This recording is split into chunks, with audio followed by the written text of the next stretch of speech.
Numéro 6. Chris Kyle, rencontrer le tireur d'élite américain original. Eh bien, pas l'original, mais le gars qui a inspiré Clint Eastwood à créer le film Sniper américain. Bien que Chris Kyle n'ait certainement pas été aussi beau que Bradley Cooper, il avait certainement les compétences insensées représentées dans le film. Le parcours de Chris Kyle pour devenir un tireur d'élite de la marine américaine a commencé au cœur du Texas. Né et élevé à Odessa, il a grandi en chassant le cerf et le faisan avec ses fusils de confiance, perfectionnant ses compétences de tir dès son plus jeune âge. Il ne savait pas que son esprit de cow-boy et son amour pour la terre le conduiraient un jour à devenir l'un des tireurs d'élite les plus redoutables de l'histoire militaire américaine. Il ne savait pas que son esprit de cow-boy et son amour pour la terre le conduiraient un jour à devenir l'un des tireurs d'élite les plus redoutables de l'histoire militaire américaine. Avec son chapeau de cow-boy et son regard d'acier, Kyle avait une présence qui inspirait la peur dans le cœur de ses ennemis. Pendant ses 4 missions en Irak, il a prouvé maintes fois qu'il était une force à laquelle il fallait compter. Ses éliminations à longue portée étaient légendaires, et ses déclarations de tireur sont devenues l'essence même du droit militaire. Bien que le nombre exact de ses éliminations reste un sujet de débat, une chose est claire, il était un véritable héros américain. Bien que seules 160 de ses éliminations aient été confirmées, certains de ses collègues affirment que le tireur d'élite américain aurait réussi à abattre plus de 255 ennemis au cours de sa carrière. Cependant, tuer n'était pas la seule chose que Kyle savait faire. En 2009, après une honorable libération de la marine américaine, Kyle a publié son autobiographie à succès, Sniper américain, qui offrait un récit intime et sincère de ses expériences militaires. Le livre est devenu une sensation nationale et a ensuite été adapté en un film réalisé par Clint Eastwood avec Bradley Cooper dans le rôle de Kyle. Tragiquement, le 2 février 2013, la vie de Kyle a été écourtée lorsqu'il a été assassiné par Eddie Ray Root sur un stand de tir au Texas. Roos, un ancien marine souffrant de troubles de stress post-traumatique, a été reconnu coupable et condamné à la prison à vie. Roos, un ancien marine souffrant de troubles de stress post-traumatique, a été reconnu coupable et condamné à la prison à vie. Root, un ancien marine souffrant de troubles de stress post-traumatique, a été reconnu coupable et condamné à la prison à vie. Au-delà de ses réalisations militaires, Kyle a apporté des contributions significatives à sa vie après l'armée. Il a fondé Craft International, une entreprise de formation tactique qui s'adressait aux communautés militaires américaines et aux forces de l'ordre. De plus, il a travaillé en étroite collaboration avec la Fitco Cares Foundation, soutenant les anciens combattants handicapés, les familles Gold Star et ceux qui souffrent de stress post-traumatique. Billy Singh, le légendaire tireur d'élite australien, avec un talent pour éliminer les ennemis comme un chasseur de kangourous sous stéroïdes. Né le 3 mars 1886, il était un homme d'origine chinoise et anglaise, ce qui signifie qu'il avait la recette parfaite pour être la cible de préjugés raciaux. Bien sûr, cela ne l'a pas empêché de devenir un tireur d'élite redoutable et un séducteur. Eh bien, peut-être pas tant que ça. Billy a connu une brève période de bonheur conjugal avec une Écossaise, mais malheureusement, cela n'a pas duré longtemps. Peut-être qu'elle ne pouvait pas supporter le passage des collines verdoyantes d'Édimbourg au district minier poussiéreux autour de Clermont. Qui peut lui en vouloir ? C'est un grand saut des cornemuses aux kangourous. Mais n'attardons pas sur sa romance ratée. Le véritable amour de Billy Singh était son fusil, son fidèle Lee Enfield 303. Il arpentait le terrain turc comme un ninja furtif, traquant les ennemis et les éliminant. Les Turcs ont même assigné un tireur d'élite champion, Abdul le Terrible, pour s'occuper de lui. Parlez de donner à votre adversaire un surnom fantaisiste pour renforcer sa confiance. Eh bien, ça n'a pas marché. Singh a fini par éliminer Abdul, prouvant une fois de plus que l'amour triomphe de tout. Ou dans ce cas, les balles triomphent des tireurs d'élite rivaux. La réputation de Singh en tant qu'assassin ou le meurtrier parmi ses camarades était bien méritée. Il avait un impressionnant décompte de 2 fusils de 300 livres. Des rumeurs disent qu'il approchait les 300, bien que seulement 200 d'entre eux aient été confirmés. Parler de scores élevés dans un jeu vidéo de la vie réelle. Mais hey, N'oublions pas qu'il épargnait les pauvres porteurs de brancards et les soldats qui tentaient de secourir les Turcs blessés. Un vrai gentleman parmi les tireurs d'élite, ce Billy Singh. Après avoir survécu à la redoutable campagne de Gallipoli, Singh s'est rendu sur le front de l'Ouest. Malheureusement, sa santé a commencé à se détériorer en raison de blessures de guerre et d'un vilain cas d'empoisonnement au gaz. Il semble que même les tireurs d'élite ne soient pas immunisés contre les dangers de la guerre ou les rumeurs occasionnelles. Singh s'est lancé dans l'élevage de moutons et l'exploitation minière aurifère à la fin de sa carrière militaire. Et bien qu'il ait quitté ce monde en tant que pauvre anonyme, aujourd'hui Billy est un exemple éclatant, non seulement en tant que machine à tuer, mais en tant qu'homme qui peut tout faire, mais aussi en tant qu'homme qui a défié les préjugés et a tiré son chemin vers la gloire. Et bien que Billy Singh soit certainement une légende en Australie, il ne pourrait jamais avoir le statut de défenseur de Stalingrad. Numéro 4. Vassili Zaïtsev. Vous vous souvenez du chef-d'œuvre Ennemi aux portes ? Eh bien, le personnage principal, Vassili Zaïtsev, était un véritable héros de guerre soviétique qui a vraiment réussi à redonner le moral aux soldats soviétiques presque à lui seul et à les conduire à la victoire dans l'une des batailles les plus sanglantes de l'histoire, celle de Stalingrad. Avant la guerre, Zaïtsev a servi dans la flotte du Pacifique en tant que chef des finances. Cependant, son désir de combattre sur le front l'a poussé à demander plusieurs fois une mutation. Enfin, en 1942, il se retrouve au cœur de la bataille de Stalingrad, défendant sa patrie avec une détermination inébranlable. Défendant sa patrie avec une détermination inébranlable. Une fois sur le champ de bataille, Zaïtsev ne devient pas un tireur d'élite exceptionnel du jour au lendemain.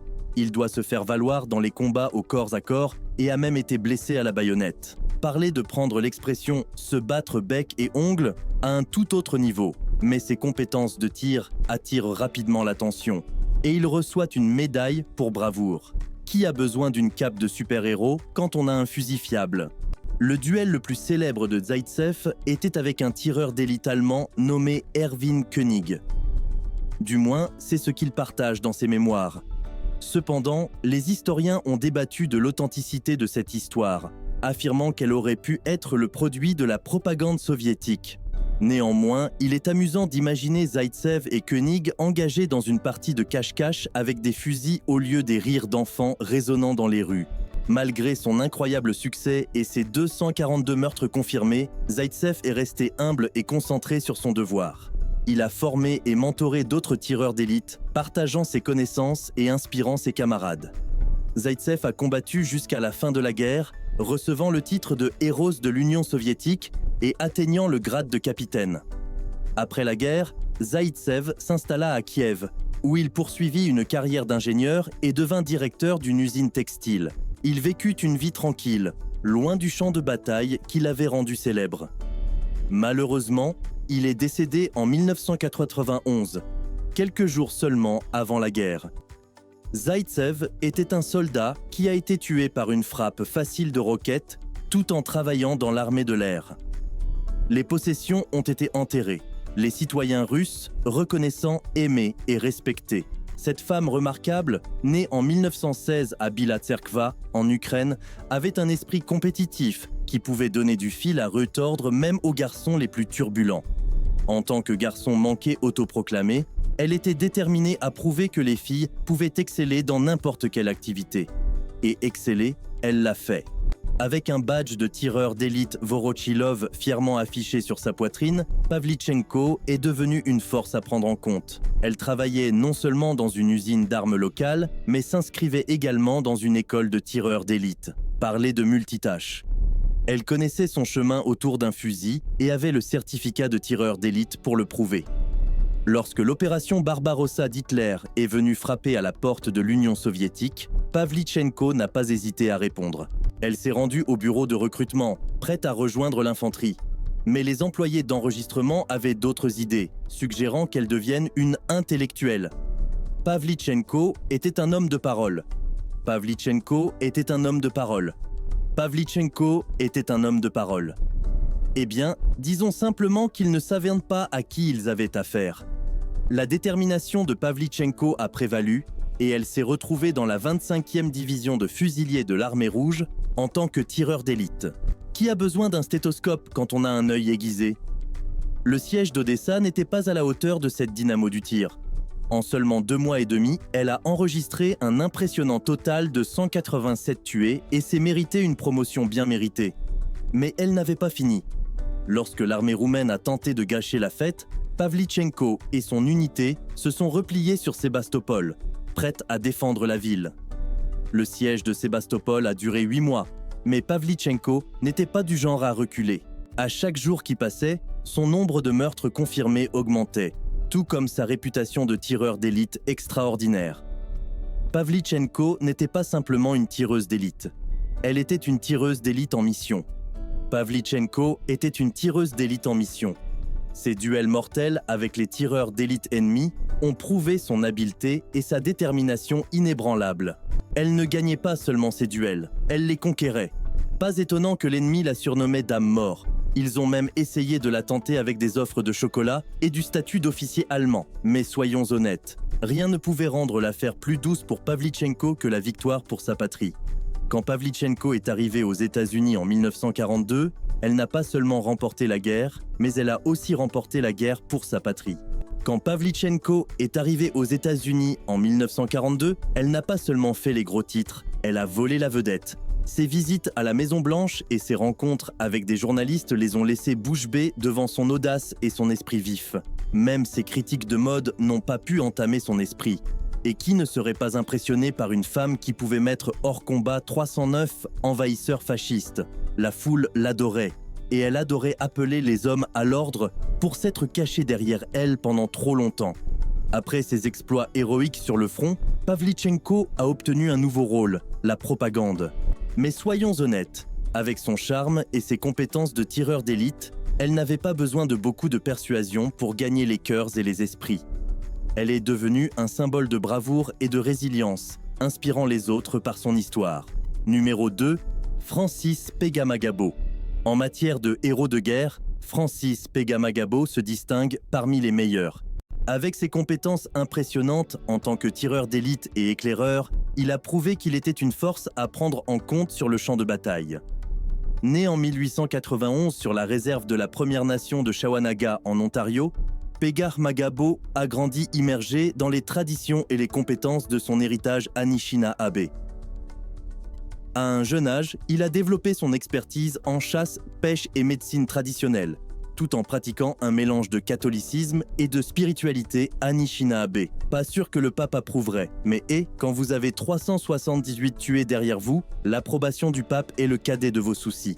En 1914, malgré la discrimination du gouvernement canadien, Pegamagabo s'est porté volontaire pour servir dans la force expéditionnaire canadienne pendant la Première Guerre mondiale. Il est devenu connu pour ses compétences exceptionnelles en tant que tireur d'élite et éclaireur, se forgeant une réputation pour son intrépidité et son adresse au tir. Tout au long de la guerre, il a participé à de nombreuses batailles importantes, dont la deuxième bataille d'Ypres, la bataille de la Somme et la bataille de Passchendaele. Comme vous pouvez l'imaginer, il est difficile de sortir indemne de tant de batailles emblématiques, et Pegamagabo a également été blessé. Cependant, cela ne l'a pas empêché de mener à bien des missions défiant la mort. C'était un grand guerrier, transmettant des messages à travers le champ de bataille et guidant des renforts égarés. Ses réalisations incroyables lui ont valu la médaille militaire et 2 barrettes, une distinction rare obtenue par seulement 39 Canadiens. En revenant au Canada, Pegamagabo a continué son service militaire et s'est ensuite lancé dans une carrière politique. Il a été élu chef de la bande de l'île Paris, puis a siégé en tant que conseiller. Pegamagabo, en tant que soldat, était un grand homme, et il était un grand homme. Il était un grand homme, et il était un grand homme. Pegamagabo a plaidé pour les droits des peuples des Premières Nations, entrant souvent en conflit avec les agents indiens et travaillant pour renforcer le pouvoir des chefs de bande élus. Ses efforts se sont étendus au-delà de sa propre communauté, car il s'est impliqué dans diverses organisations des Premières Nations et a collaboré avec des personnalités autochtones éminentes de son époque. Numéro 1. Simo Häyhä. Simo Häyhä, l'homme qu'ils appelaient White Death, n'était pas un tireur d'élite ordinaire. Né le 17 décembre 1905 à Rautjärvi, en Finlande, Häyhä est devenu une figure légendaire pendant la guerre d'hiver, 1939-1940, avec l'Union soviétique. Häyhä est devenu une figure légendaire pendant la guerre d'hiver, 1939-1940, avec l'Union soviétique. Häyhä est devenu une figure légendaire pendant la guerre d'hiver, 1939-1940, avec l'Union soviétique. Et laissez-moi vous dire, ce gars savait comment faire monter la température par des températures glaciales. L'histoire de Häyhä est celle d'une bravoure et d'une expertise extraordinaire. Pendant la guerre d'hiver, il a combattu contre des chances écrasantes, démontrant son adresse exceptionnelle au tir et ses tactiques furtives. Armé d'un fusil finlandais M28-30, Häyhä a perfectionné ses compétences dans les conditions hivernales difficiles, devenant un tireur d'élite inégalé. Häyhä est devenu une figure légendaire pendant la guerre d'hiver, 1939-1940, avec l'Union soviétique. Par des températures aussi basses que moins 40 degrés Celsius, il se camouflait dans la neige, se cachant souvent dans le paysage blanc, se confondant parfaitement avec l'environnement. Son nombre de tués est un témoignage de son talent en tant que tireur d'élite. Häyhä est crédité d'un étonnant total de 505 tués confirmés, avec une moyenne de 5 tués par jour pendant la guerre. Sa capacité à rester calme sous pression et sa précision pour cibler les soldats ennemis en ont fait un adversaire redouté. Häyhä était un maître de la patience, attendant silencieusement pendant des heures dans des températures glaciales pour le tir parfait. De plus, les méthodes de Häyhä étaient à la fois efficaces et stratégiques. Il utilisait des viseurs en fer sur son fusil, renonçant à la lunette télescopique pour minimiser les reflets et maintenir un profil bas. Cela lui permettait de se déplacer rapidement et sans être découragé à travers le territoire ennemi, ne laissant aucune trace de sa présence avant qu'il ne soit trop tard pour ses cibles. La contribution de Häyhä à l'effort de guerre finlandais s'étendait au-delà de ses remarquables compétences au combat. Il a également inspiré ses camarades soldats, stimulant le moral et instillant un sentiment d'espoir pendant les jours les plus sombres du conflit. Malgré des blessures graves, dont une blessure par balle au visage, Häyhä a réussi à survivre à la guerre, bien qu'avec une blessure permanente. L'histoire de l'héritage de Häyhä en tant que tireur d'élite héroïque est immortalisée dans l'histoire militaire. Sa compétence remarquable, sa détermination et son esprit inébranlable continuent d'inspirer des générations.